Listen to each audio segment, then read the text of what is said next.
여러분 안녕하십니까. 날이 밖에서 9월 3일 목요일이 됐습니다. 저는 책입니다. TV에는 온통 마이식 얘기입니다. 인터넷엔 추미애 장관 아들 황제 휴가 논란이 크습니다. 추 장관 측은 법적으로 아무 문제가 없다는데 민주당 박용진 의원은 그래도 우려를 표명했더군요. 제 경험으로 보아 아무 문제 없다는 게 더 문제가 있어 보입니다. 어제 저녁 무렵엔 문 대통령이 페이스북에 쓴 글이 논란을 불렀습니다.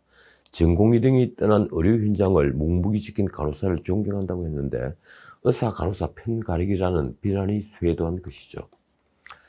요즘 대한민국은 어디로 가고 있는 것인가? 이 고민하는 국민이 늘어납니다. 나라가 무너지기 전에 나타나는 징후가 있죠. 군정과 세정이 무너지는 게 대표적입니다. 군의 기강은 해이해지고 세금은 가혹해집니다. 정치판부터 사회 모든 곳에 학연 지연 같은 연줄이 기승을 부리고 자연히 아첨이 벌어집니다. 또 하나 국가 멸망의 징후는 선동, 데마고기가 횡행한다는 겁니다. 2000년 전 그리스 역사가 디오니시오스는 로마사란 책에서 이렇게 썼습니다. 나라를 멸망시키는 가장 가까운 길은 선동가에게 힘을 부여하는 것이다. 로마는 선동의 정치인들이 4분 5일 시켰고 결국 멸망했습니다. 선동은 정치적 우상에 대한 광신을 만들어냅니다. 이런 광신 집단에게는 세 가지 특질이 있죠. 첫 번째는 획일적이라는 것입니다. 내부의 다른 목소리는 철저히 잠재워집니다. 두 번째는 이론적이라는 것입니다. 즉 교조적이라는 얘기죠. 자신의 우상만이 옳고 나머지는 모두 틀렸다는 것입니다. 자신의 우상에 터무니없는 정치과 비도덕적 행동을 보여도 우상에 매몰된 대중은 전혀 개의치 않습니다.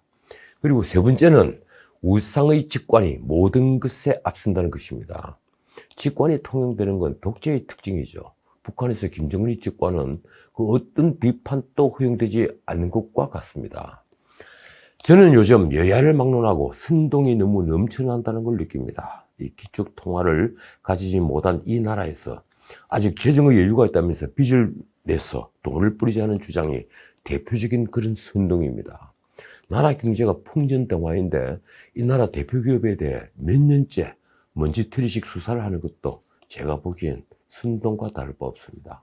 검찰이 이재용 부회장 등 전현직 삼성 경영진을 기소했습니다. 이 자신들이 만든 수사심의위원회에서 10대 3의 압도적 결정으로 불기소를 권고한 걸 뒤집고 기소를 강행한 것이죠. 굳이 미국의 대배심을 흉내내서 수사심의위를 만들었는데 이번엔 전례를 깨고 그 결정을 따르지 않았으니 그럴 바에야 왜 수사심의 제도를 만들었을까요? 이번만은 윤석열 총장과 이승윤 중앙지검장이 의기투합을 했더군요. 기소 죄명은 자본시장법 위반, 주식회사 외부감사에 관한 법률 위반, 업무상 배임 등인데 업무상 배임은 영장 청구 때나 심의 때도 거론되지 않은 죄명입니다. 합병 전 삼성물산 지분이 전혀 없던 이재용 부회장에게 어떻게 배임 혐의를 적용할 수 있는지는 앞으로 지켜봐야겠죠. 언론 보도를 보니 이제 상장 기업들은 주가 방어 활동은 하지 못하게 될 것 같습니다. 예컨대 자사주의익 같은 그 말입니다. 세계의 모든 기업들이 다 하는 일인데 검찰이 엄격한 잣대를 들이대고 있으니 말입니다. 되돌아보면 삼성은 2016년 말 국정농단 사건 수사 이후에 수사와 재판으로 단 하루도 바람잘 날이 없었죠. 앞으로도 3, 4년은 좋게 그런 신세를 면하지 못하게 되었습니다. 국정농단 특검 수사만 해도 삼성 특검이라 불릴 정도로 온통 삼성이 박 전 대통령에게 뇌물을 얼마나 먹였느냐 여기에 관심이 쏠려 있었습니다. 그 주인공은 놀랍게도 말이었죠. 그것도 박 대통령의 경제 공동체라는 최순실의 딸이 빌려 탔던 말이었습니다. 결국 대법원에서 묵시적 청탁인이 경제 공동체니 하는 핵의 한 판례가 나왔습니다. 알다가도 모를 일은 형법 교과서를 고쳐야 하는 그런 판례를 김명수 대법원이 별 고민 없이 뚝딱 만들어냈다는 겁니다. 그 사건과는 별도로 삼성은 지난 2년간 삼성 바이오 회계와 관련해서 50여 차례 압수수색을 받았고 430여 차례 임직원 소환 조사를 받았다고 합니다. 이재용은 지금까지 검찰에 10차례나 소환됐고 3번 구속영장이 청구됐으며 한 차례 구속이 됐고 재판만 70여 차례 받고 있습니다. 이러고도 삼성이 살아남은 건 가히 기적입니다. 무엇보다 우려스러운 것은 대외 신인도 추락입니다. 기업 오너가 분식 회계란 혐의로 기소가 된 건 곧 투자 유치를 비롯한 글로벌 사업을 포기하라는 얘기니까 말입니다. 검찰이 수사심의 결정을 뒤집은 이유는 이렇습니다. 금융수사 등 풍부한 수사 경험을 가진 부장검사들 회의에서 논의를 진행했다. 어떤 형태로든 기소가 불가피하다는데 의견을 모았다. 검찰은 무려 A4 용지에 18쪽 분량의 보도자료를 냈다고 하는군요. 솔직히 저는 정말 궁금합니다. 굳이 전례도 없는 부장검사 회의까지 열어서 수사심의 결정을 뒤집을 것 같으면 도대체 그 제도를 왜 만들었는가요? 수사심의는 사회적 문제가 된 사건 수사에 민주적 통제를 하기 위한 제도인데 검찰 스스로 그런 제동장치를 망가뜨리면 결국은 검찰개혁의 명분만 더 쌓는 셈이 되니까 드리는 말씀입니다. 이낙연 대표와 김종인 비대위원장이 만나는데 오랜 친분의 두 사람이 두 거대 정당의 대표를 만났으니 얼마나 반가웠겠습니까? 제가 말을 하나 지었습니다. 금이회동이라고 해야 할까요? 그런데 두 사람이 만나서 한 것은 추경을 조기에 편성하겠다는 합의더군요. 추경은 어차피 여당이 생색내는 일이니 이낙연 대표로서는 신기할 정도로 일이 잘 풀려나가는 셈입니다. 언론은 두 사람이 합의했으니 아마도 추석 전에 재난지원금을 풀 것인데 이번엔 선별지급이라고 하는군요. 그러니까 말이 재난지원금이지 빈곤층 복지 확대라고 해야 정직한 겁니다. 예컨대 기초생활수급자는 감염병 사태로 소득이 전혀 줄지 않았습니다. 가장 타격이 큰 곳은 자영업자들 그리고 소상공인들이죠. 그래서 재난지원금을 선별지원하는 것은 또 다른 갈등을 낳게 될 겁니다. 둘이 회동에 앞서 이낙연 대표가 라디오에 출연해서 한 말이 흥미를 끌었습니다. 그는 김종인 씨의 대선 출마설에 그럴 수 있다고 말했습니다. 그런 얘기를 바람결에 들은 적은 있다. 선택은 그 당과 국민이 하실 일이다. 바람결에 들었다. 그러면서 통합당의 좌클릭에 대해 환영할 만한 일이라고 했습니다. 이낙연 대표는 그 말 뒤에 다시 대못을 박았더군요. 양극화를 완화한다면서 정세에 반대한다면 진정성에 손상이 갈 것이다. 벌써 세금 많이 올리고 있지 않습니까? 근데 김종인 대권 출마 여부는 곧 밝혀지겠죠. 만약 그가 출마한다면 통합당은 졸지에 뻐꾹새 알을 품는 뱁새가 되는 셈입니다. 여하튼 이틀 전엔 재난지원금 문제로 홍남기 장관과 이재명 지사 간에 벌어진 공방에 관심 대상이 되었습니다. 이 지사는 지난 28일 라디오 인터뷰에서 자신이 늘 하던 주장을 다시 했던 모양입니다. 우리가 재정 건전성 걱정을 자꾸 하는데 단언하는데 30만 원 정도 지급하는 걸 50번, 100번 해도 서구 선진국의 국가부채 비율에 도달하지 않는다. 외관적으로 이 말은 맞는 말일 수 있습니다. 국가부채에서 연금부채 등을 빼놓으면 지금 정부 부채는 올해 말 830조가량 될 것으로 보입니다. 그리고 이 정부가 끝나는 2022년 말엔 1050조 정도 될 겁니다. 그러니 GDP의 100%를 오르내리는 수구보다 재정이 건전하다고 볼 수 있겠죠. 이탈리아 같은 경우는 심지어 135%가 되니 말입니다. 일본은 200%를 훨씬 넘기고 있습니다. 그런데 EU의 유로화와 일본의 엔화는 미국의 달러와 함께 기축통화입니다. 그런데도 프랑스, 이탈리아, 그리스, 스페인은 피그스라고 해서 조롱을 받으며 국가 부채로 고통을 받고 있습니다. 어쨌든 그래도 우리와 사정이 완전히 다르죠. 전에도 말씀드렸지만 우리는 정부 부채가 GDP의 50%를 넘게 되면 국가 신용등급 하락은 필연적입니다. 98년 IMF 사태 때와 다른 것은 그때는 정부 부채가 불과 80조 정도였다는 것, 그리고 가계부채는 50조 정도였다는 겁니다.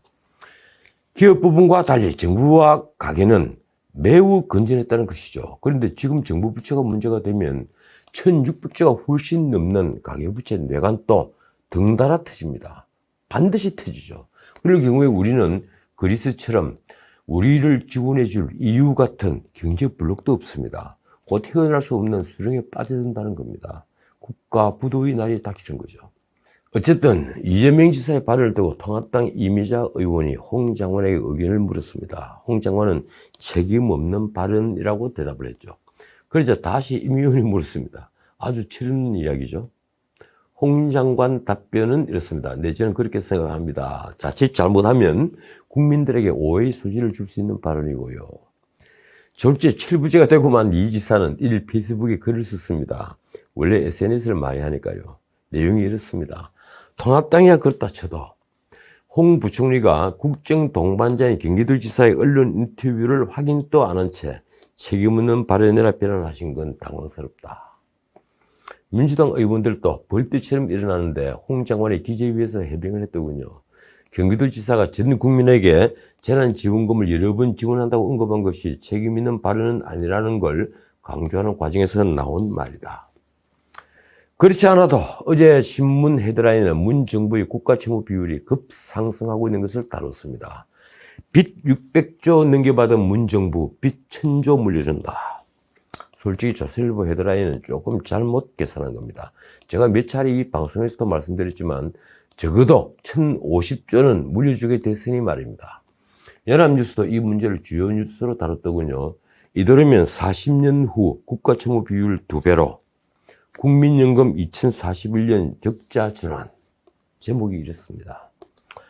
제대로 대응을 안 하면 2050년경 성장률은 0.5%로 하락을 하고 생산 가능 인구 1678만 명 감소한다는 기재부의 장기재정 전망 내용입니다.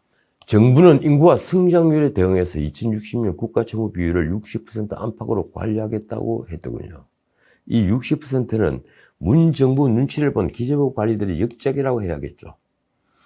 제가 알고 있는 정답은 이렇습니다. 우리가 G5에 따른 경제 강국이 못 된다면 GDP의 40%를 넘어서는 결코 안 된다. 여하튼 기재부 보고서는 정책 대응을 하지 않을 경우 2060년 국가채무 비율이 81.1%로 올라갈 것으로 예상했습니다. 올해 43.5%의 국가채무 비율이 40년 뒤에 2배가 된다는 것인데 이것도 마사지한 것이죠. 복지는 좀처럼 줄 수 없기에 국가채무 비율은 40년이 아니라 불과 10년 뒤에 2배가 된다고 보아야 합니다. 외국의 전례가 그렇습니다. 이런데도 재정이 괜찮으니 곳간을 열어 돈을 풀자고 하는 건 분명 선동입니다. 곳간이 텅 빈 건 오래되었습니다. 자, 다른 문제 짚어보죠. 결국 청와대 비서들 8명은 관직보다 집을 선택했습니다. 지난 8월 31일 청와대는 오늘 청와대 인사로 비서관급 이상 참모 가운데 다주택자는 제로가 됐다. 이렇게 자랑스러워했습니다. 마지막 다주택자였던 여현호 이 국정홍보비서관이 집을 팔지 못해서 결국 보따리를 산 것이죠. 김조원 민정수석부터 비서 8명이 차례차례 집을 팔지 않고 퇴직을 한 것인데 다주택자 장관들은 괜찮고 청와대 비서들만 족친 셈이 됐으니 그것도 제 복이라고 해야겠죠. 어쨌든 개인적 사정은 있겠지만 결과적으로 8명은 직 대신에 집을 택한 셈이 됐습니다. 그런데 경실련의 1일 문정부 전현직 장관이 부동산 재산을 분석해서 발표를 했습니다. 지난 3년간 전현직 장관 35명이 그 대상인데 그중에 다주택자는 2018년엔 17명 중에 7명, 2019년엔 17명 중에 6명, 그리고 금년엔 18명 중에 9명입니다. 홍남기, 최기영, 강경화, 그리고 진영, 박능우, 이정옥, 박영선, 추미애 장관 등이더군요. 덕분에 장관들 이름 다 외웠습니다. 이 중에 최기영, 이정옥, 강경화 장관 등은 주택을 매각한 것으로 언론에 보도됐습니다. 돌아가는 모양새를 보니 개인적 사정은 어떻든 앞으로는 집이 한 채냐, 두 채냐가 정부 고위직의 발탁 기준이 됐습니다. 자, 마치기 전에 한 말씀만 더 드리겠습니다. 이 정상적인 상황이라면 민주주의 원리를 파괴하고 국기를 물랑케 했다 하여 들고 일어났을 사건이 청와대 울산시장 선거개입 의혹 사건입니다. 그런데 이번 검찰 중앙간부 인사로 수사팀들이 뿔뿔이 흩어지게 되고 보니 이 사건에 연루된 임종석 전 청와대 비서실장과 이광철 민정비서관의 기소 여부 결정도 당분간 유보할 것으로 보인다는 언론 보도가 나왔습니다.